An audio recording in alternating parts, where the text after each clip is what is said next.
Sex trafficking, a black spot on our society, reveals the most disgusting and shameful nature of a human being.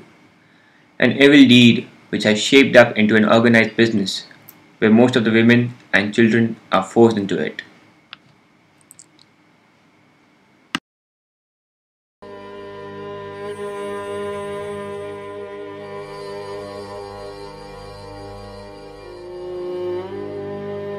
जाने के time मेरे दीदी का बच्चा को छोड़ने के जा रहा था स्कूल का।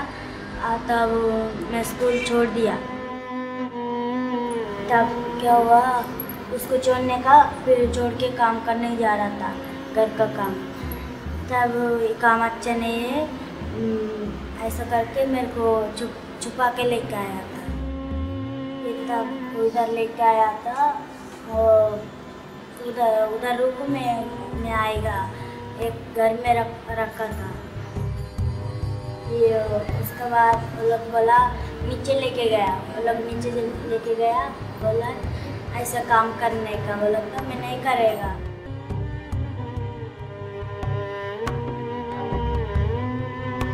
बीड़ी बनाने कारखाने में गई थी, तो मेरे पापा ने रात का कितने बजे टाइम नहीं मालूम, तो मेरे पापा मेरा खुद के ऊपर रेप किया है। मेरे पैसे मेरे पापा ने खुद के ऊपर ऐसे किया ना, तो मेरी माँ को पता नहीं। मेरी माँ ने पापा को मारने जाती ना, उल्टा पापा ने मम्मी को बहुत मारता है मेरे मम्मी। और लड़का से मैं प्यार करता था, प्यार करके शादी किया मैंने। दिल्ली में रहता है मेरा ससुराल। उसके बाद मैं घर पे था, फिर दिल्ली में भी आया। मेरे पति का तो सबको पता था। ट्रेन में बिठा के मुंबई में लाया, मुंबई में ला के कमाटीपुरा 14 दिन में ला के 10,000 में बेच दिया है मुझे।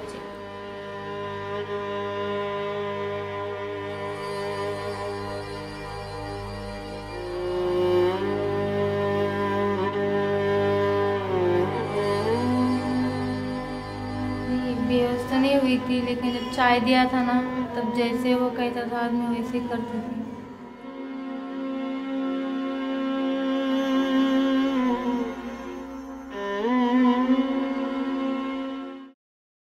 Our team visited the Rescue Foundation, a non-profit outfit which has been rescuing and rehabilitating such girls since 1993. तो आपका ये जो एंटी ट्रैफिकिंग जो कॉज है, उसके बारे में आप हमें कुछ बताइए। एंटी ट्रैफिकिंग एक ऐसा घिनौना अपराध है जिसके अंदर ना कि सिर्फ एक ह्यूमैनिटी, इंसानियत को दर्दनाक दर्द दिया जाता है, बल्कि एक पूरी जो एक औरत ज़ात, एक लड़की है, उसके साथ खिलवाड़ किया जाता है। ये एक बहुत ही नेटवर्क और प्लान्ड क्राइम होता है।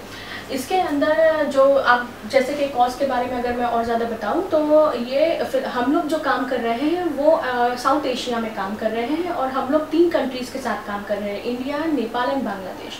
क्योंकि मेजरली ट्रैफिकिंग इन 3 देशों के बीच में होती है और इंडिया की तरफ होती है, यानी कि नेपाल और बांग्लादेश से इंडिया की तरफ होती है। क्योंकि इंडिया एक इन दोनों देशों के मुकाबले में ज़्यादा प्रोग्रेसिव देश है, और यहाँ पे मेट्रोपॉलिटन सिटीज़ में लोग इसके लिए डिमांड है, माइनर्स के लिए डिमांड है, प्रोस्टिट्यूशन के लिए डिमांड है। सो लाखों लड़कियां यहाँ पे हर साल ट्रैफिक होकर आती है, और यहाँ पे लड़कियों का एक्सप्लॉयटेशन होता है, सेक्सुअल अब्यूज़, फिर मेंटल अब्यूज़, फिजिकल अब्यूज़।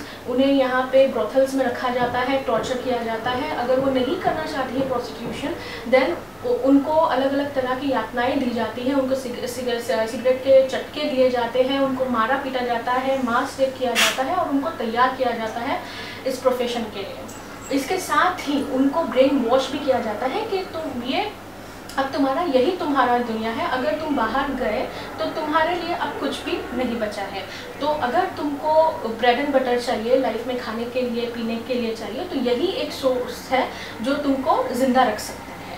तो लड़की पूरी तरीके से टूट जाती है और वो तैयार हो जाती है इस काम के लिए। तो पहले तो वो ये लड़की को इसमें ढकेलते हैं, 2-3 साल बहुत कम पैसों में उसे ख़रीदते हैं। अगर लड़की बहुत खूबसूरत हुई तो ज़्यादा पैसों में भी ख़रीदते हैं। देन उनको अलग अलग चीज़ की आदतें लगाई जाती हैं, जैसे कि ड्रग्स की आदत लगाई जाती है, उनको गुटखे की आदत लगाई जाती है, अलग अलग नशे की जो चीज़ों की जो आदतें लगाई जाती है, ताकि वो अगर भागना भी चाहे और भाग भी गई तो कोई और ऑप्शन उसके पास ना रहे। इन सब चीज़ों के लिए उसे उनके ही पास लौट कर आना पड़े। आप ये आती लड़कियां को लेके आते हैं, वो लोग क्या सोच के इनको डालते हैं इस बिजनेस में, इन दिस थिंग? ये जो होता है ये बहुत प्लान और एक बहुत ही कमाई का बड़ा ही वन टाइम इन्वेस्टमेंट होता है। क्या होता है कि अगर मैंने ड्रग आम का मुझे करना है, ट्रैफिक करना है या ड्रग्स का करना है, वो चीज़ ख़त्म हो जाती है। लेकिन एक लड़की एज अ इंसान, ये उनका एक लॉन्ग टर्म प्रॉफिट होता है, प्रॉफिट मिलते मिलता ही जाता है। तो ये बहुत लंबे समय तक चलता है, क्योंकि क्या होता है इन लड़कियों को कहीं ना कहीं बेचने वाला इनका फैमिली मेंबर ही होता है, दूर का या नज़दीक का। ये तो मतलब सरासर एक तरीके से ऑब्जेक्टिफाई करना है ना किसी भी औरत को। एंड जहाँ तक मेरा ख्याल है, जो पहली बार जब उनको किसी अननोन पार्टनर का सेक्स करना आता होगा तो that would be some kind of rep only. उनके साथ ये रेप जो होता है वो रोज होता है, और इसीलिए वो मास रेप करते हैं लड़कियों के ऊपर जब वो तैयार नहीं होती है, ताकि वो पूरी तरीके से टूट जाए और कुछ कंप्लेन ही ना करे, उनको भूखा भी रखा जाता है। We further came to know that any rescue process is divided into 3 stages, that is, the pre-rescue stage, the rescue stage, and the post-rescue stage. Our team met the chief investigator who works with this team in the pre-rescue and the rescue stage of the whole process. आप लड़कियों को कैसे trace करते हैं? लड़कियों को trace करने में ऐसा है कि जो हमारे नेटवर्किंग एनजीओ है, नॉर्थ ईस्ट के जो स्टेट है वहाँ पे काफ़ी सारे एनजीओज वर्क करते हैं, उनकी ओर से हमको through the email, by hand, bye courier missing complaint आती है। जैसे कि मैं आपको बताऊँ, ये सारी मिसिंग कंप्लेंट्स है इसमें। तो वो जो लड़की है मिसिंग, उसकी शॉर्ट एक डिस्क्रिप्शन रहता है कि वो लड़की वहाँ से कैसे मिस हुई है, उसको कौन लेके आया, कैसे ट्रैफिक हुई है। तो वो मिसिंग कंप्लेंट के बेस पे हम वो लड़की को यहाँ पे ट्रेस आउट करने की कोशिश करते हैं कि कोई रेड लाइट एरिया में, कोई ब्रॉथल में वो लड़की है कि नहीं है। वो जो सारी इन्फॉर्मेशन आती है उनके फोटोग्राफ से, उनके कॉन्टैक्ट नंबर से, या तो उनके ट्रैफिकर के कोई जो फोटोग्राफ से, वो सारी इन्फॉर्मेशन हमारे जो इन्फॉर्मर नेटवर्क है उनको हम पास ऑन करते हैं। वो अपने तरीके से वहाँ से उनको सर्च आउट करते हैं। जब उनको लगता है कि हाँ ये लड़की शायद वो मिसिंग वाली है, तो वो हमें बताते हैं कि हाँ सर ये ब्रॉथल में, ये एरिया में ये लड़की है। उसके बाद में हमारे investigation officer as a decoy customer वो ब्रॉथल में एंटर होते हैं, उनको वहाँ पे सर्च आउट करते हैं। वो लड़की मिलती है तो उनका इन ब्रॉथल काउंसलिंग होता है, और वो लड़की से पूछताछ की जाती है कि आपको कौन लाया, कैसे लाया। यानी 5-6 बार रेगुलरली एज अ कस्टमर वहाँ पे जाते रहते हैं। और ये सारी इन्फॉर्मेशन गैदर करने के बाद जब हम कंफर्म होते हैं कि हाँ ये वही लड़की है कि जिसको वहाँ से कोई लेके आया, या तो वही लड़की जो मिसिंग है, फिर उसके रेस्क्यू ऑपरेशन के बारे में प्लानिंग होता है। तो जब आप रेस्क्यू ऑपरेशन करने जाते हैं तो आप उन लड़कियों को कैसे मनाते, कन्विंस करते हैं? देखिए, इन ब्रॉथल काउंसलिंग एक रिस्की और वेरी ट्रिकी जॉब है कि वो लड़की का मानसिक स्थिति क्या है उस हिसाब से हमको आगे बढ़ना है। ठीक है, एक लड़की को कन्विंस करना कि आप यहाँ से कैसे निकलोगे, सबसे पहले तो वो जानना ज़रूरी है कि वो लड़की आई कहाँ से, लड़की को लाने वाले कौन है, और है यदि यहाँ पे भी है लड़की इन ब्रॉथल में है तो वो वहाँ से निकलना चाहती है कि नहीं। तो हमारे जो ऑपरेटिव्स है यानी कि इन्वेस्टिगेशन ऑफिसर है वो इसमें बहुत माहिर है। वो लड़की के साथ इमोशनली कैसे अटैच होना है। हम जब जाते हैं, एंटर करते हैं इन ब्रॉथल में और लड़की चूज़ करते हैं, तो नॉर्मल कस्टमर जो आते हैं वो क्या करते हैं, वो पे करेंगे, उसके साथ सेक्स करेंगे और वहाँ से सीधा निकल जाएंगे। बट हमारे जब इन्वेस्टिगेशन ऑफिसर इन ब्रॉथल जाते हैं, वो लड़की के साथ बैठते हैं और इन ब्रॉथल काउंसलिंग होता है, तो पे करते हैं बट वो उसके साथ सेक्स नहीं कर रहे, तो वो लड़की भी समझ जाती कि ये आदमी कुछ डिफरेंट है, तो वो पे कर रहा है, मेरे साथ सेक्स नहीं कर रहा है, तो क्या रीज़न है। सो धीरे धीरे उसके साथ इमोशनली अटैच होने की कोशिश करते हैं। जब लड़की को भरोसा बैठता है कि हाँ ये आदमी कुछ रिलायबल है, उसको मैं अपनी पूरी स्टोरी बता सकती हूँ, तो मुझे ज़रूर कुछ हेल्प कर सकता है, तो ऐसा 5 या 6 सीटिंग में उसको एक भरोसा बैठता है हमारे पे कि हाँ ये आदमी कुछ अलग है, चलो इसको मैं बताऊंगी तो मैं यहाँ से निकल सकती हूँ। सो ये प्रोसेस है इन ब्रोथल काउंसलिंग, बहुत रिस्की और ट्रिकी प्रोसेस है. After collecting all the intel and finishing with in-brothel counseling, a well-planned raid is conducted. This raid, in most cases, is not a very pleasant situation to be in.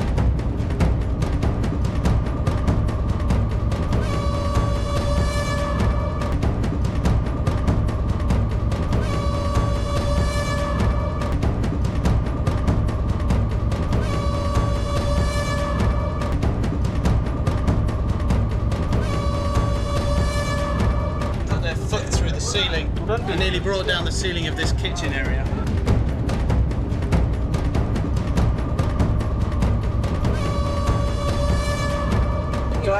गिर जाओगी देखो यहाँ से गिर जाओगी जहाँ बैठी हो. जल्दी नीचे Yeah, I'm here. निकलो जल्दी. अरे साहब इसको अलग बिठाओ सबको. Kajol is still not down. Only Nisha and somebody else is down. Kajol. How many are there?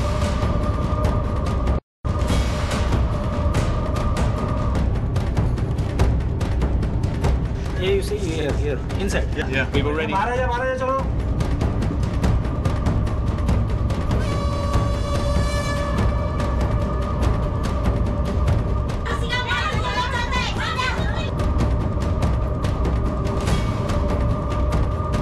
Do you feel? No, there's a small girl in here.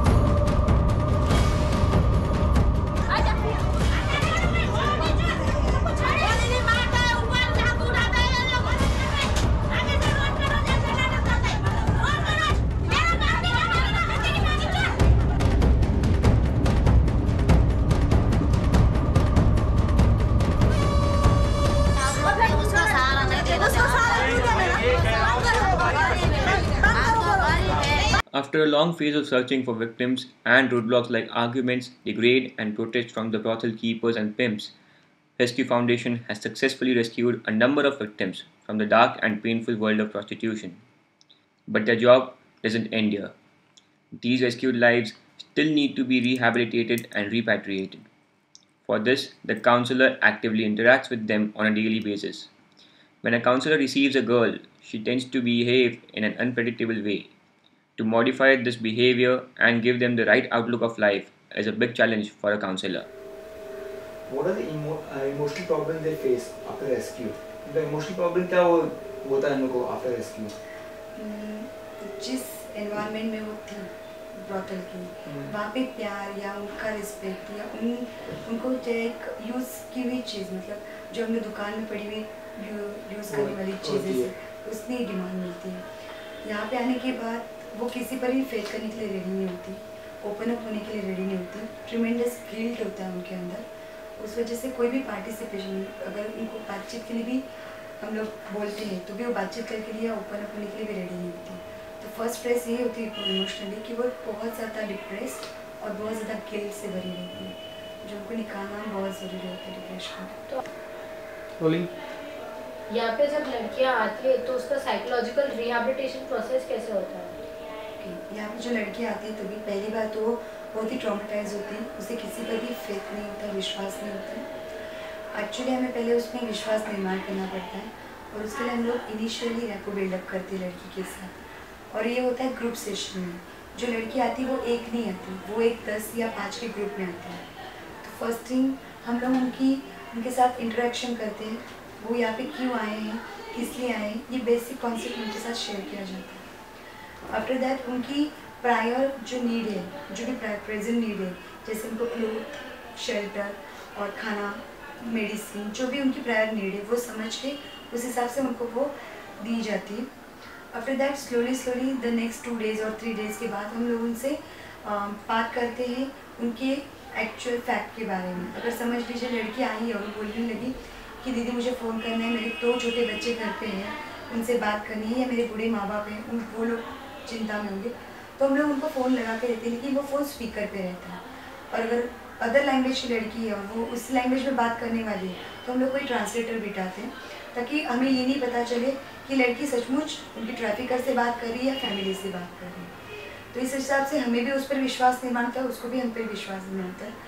उसके बाद हम लोग उन्हें काउंसलिंग के मेन रेशो में लेते, तो इंडिविजुअल सेशन होते हैं उनके साथ। While individual session we use the projective technique, then जो मैंने आपको बताया कि थीमेटिक एप्रिसिएशन टेस्ट, जिसमें हम लोग उनको कुछ पिक्चर्स दिखा के उनके पास से स्टोरी कलेक्ट करते हैं, क्योंकि वो स्टोरी से उनके अनकॉन्शियस माइंड में जो एक्चुअल उनके साथ हुआ है या जो बचपन से हो रहा है या क्या प्रॉब्लम था जिस वजह से वो यहाँ पे आए हैं, या ट्रैफिकर ने इसे क्यों चूज़ किया ट्रैफिकिंग के लिए, तो वो सारे इश्यूज हमें पता चलते हैं। उसके बाद अगर उसका ऑर्डर हो जाता है 21 डेज़ में उसको 1 साल रखने का, फिर उसका प्लानिंग होता है वोकेशनल ट्रेनिंग द्वारा, किसे कौन सी ट्रेनिंग देनी, किस हिसाब से उसको डेवलप करना है, उसके अंदर कॉन्फिडेंस लेवल लाना है, वो सारी चीज़ें देखी जाती है। अगर वो लड़की पढ़ाई में वीक है तो उसको पढ़ाई के लिए बिठाया जाता है। बेसिकली उसको इंग्लिश और हिंदी दोनों लैंग्वेज सिखाई जाती है, क्योंकि बांग्लादेश की लड़कियाँ वो तो उनके यहाँ पर बंगाली और इंग्लिश 2 ही लैंग्वेज चलती है, और हिंदी यहाँ की जो नॉर्मल लोकल लैंग्वेज है, तो हिंदी के लिए हम लोग उसे हिंदी के लिए रखते हैं। ये होने के बाद जैसे जैसे स्लोली वो ओपन हो रही है, उसके साथ से हमें फैक्स लेते हैं, उस फैक्स के HR के लिए हमें भेजते हैं होम इंक्वायरी रिपोर्ट। ये हमारी जो नेटवर्क NGOs है, जैसे आंध्रा में, कर्नाटका में, बांग्लादेश में, वहाँ पे हम लोग बाय मेल थ्रू भेजते हैं, उनके पास से रिपोर्ट आता है। रिपोर्ट से हमें ये पता चलता है कि एक्चुअली कौन से सर्कमस्टेंसेस या कौन से एनवायरमेंटल प्रॉब्लम था या सोसाइटी प्रॉब्लम था, उस वजह से वो यहाँ पे आई है। फिर उस हिसाब से हम लोग उनके NGOs से बात करते हैं कि इस लड़की को क्या ज़रूरत है, अगर हमको इसको रिहेबिलिटेट करने वाले हैं या उसको बात ट्रांसफ़र कर रहे हैं उस NGO में या उसके घर में भेज रहे हैं, तो वहाँ से वापस से रीट्रैफिक नहीं होनी चाहिए या रेस्क्यू में नहीं आनी चाहिए। फिर हम लोग उस हिसाब से एक प्लान ऑफ एक्शन हम लोग संस्था में भेज देते हैं। उस हिसाब से हम लोग उनकी वैकेंसी बनाते हैं, उनका वैकेंसी के साथ उनका एक ये रहता है, फॉलोअप रिपोर्ट रहता है कि विदिन 3 मंथ्स हम इनको इनकी केस के बारे में फॉलोअप लेंगे। और उसकी ये सब हो जाने के बाद उसका टिकट निकाल के गवर्नमेंट परमिशन से, कोर्ट के ऑर्डर से हम लोग उसे वहाँ पे जाके संस्था में छोड़ते हैं। संस्था में छोड़ने के बाद भी हर एक 3 महीने में, हर एक महीने में हमें उनका फ़ोन से फॉलोअप लेते हैं। 3 महीने के बाद मेल थ्रू फॉलोअप आता है कि लड़की अभी भी वहाँ पे है, अभी भी वो कुछ काम कर रही है, जो भी कुछ है। सम केसेस में ऐसा भी होता है कि 1 साल के बाद या 2 साल के बाद वो लड़की वहाँ से गायब हो गई। ऐसे भी हमें रिजल्ट आए हैं, लेकिन वो भी है अभी तक तो 100 में 10 या 20 लड़कियाँ, ज़्यादा नहीं है। मतलब बाकी की लड़कियाँ वहीं पे रिस्टोर है, वहीं पे रह रही है। अगर कोई लड़की आती है कि नहीं दीदी अभी मैं घर पे नहीं रहना चाहती, मैं आपके यहाँ पे रह के जॉब करना चाहती हूँ, तो फिर उसका जॉब, उसका वहाँ पे जो भी कुछ उसका प्रॉब्लम आ रहा है तो वो वहाँ पे फॉलो कर सकता है। The legal process involved in repatriating these girls is also not an easy one. Because of corruption, loopholes in the legal system, lack of necessary documentation, repatriating these girls becomes all the more difficult. और जैसे हमने सुना वो 21 days वाला limitation क्यों है? मतलब आप कोई लड़की को रेस्क्यू करते हो तो उसके बाद आपको 21 डेज ही क्यों दिए जाते हैं? अदरवाइज 21 क्या होते हो? There is a constitutional law actually कि आपको फ्रीडम ऑफ स्पीच और freedom of living of earning वगैरह जो होता है वो उनका कॉन्स्टिट्यूट फंडामेंटल राइट्स है। 21 दिन तक आपको लेजिस्लेटिव ने बताया है कि जो प्रोफेशनल काउंसिलर है आप उनसे बात करो, if they are ready to keep in rescue foundation और any organization for our future तो इट्स ओके वो रह सकती है। पर 21 दिन के बाद जो फंडामेंटल राइट्स 21 दिन तक आप किसी को रोक नहीं सकते, क्योंकि उसको उसके ब्रेड एंड बटर के लिए वो कुछ भी जॉब कर सकती, कुछ भी सर्विस कर सकती, कुछ भी बिजनेस कर सकती। तो 21 दिन इसके लिए दे कि आप काउंसलिंग करके कोर्ट को रिपोर्ट कर दीजिए। आपके कहने का मतलब है कि प्रोस्टिट्यूशन लीगल भी नहीं है, इलीगल भी नहीं है, ऐसा हो गया ना हमारे देश में। राइट, उसमें पहला सेंटेंस है prostitution is not a crime पर से। मैं खुद करना चाहती हूँ तो इट्स ओके, पर मेरे ऊपर कोई ब्रेड बटर पे चल रहा है या कोई प्रीमाइसेस और मोर देन 2 पर्सन के साथ मैं सेक्स कर रही हूँ, खरीद रही हूँ, बेच रही हूँ, तो वो क्राइम हो जाता है। तो अभी समझो एक सिचुएशन है जिसमें मैंने फोर्स किया किसी लड़की को जाने में, प्रोस्टिट्यूशन के लिए जाने के लिए, तो वो क्राइम माना जाए? वो क्राइम माना जाए।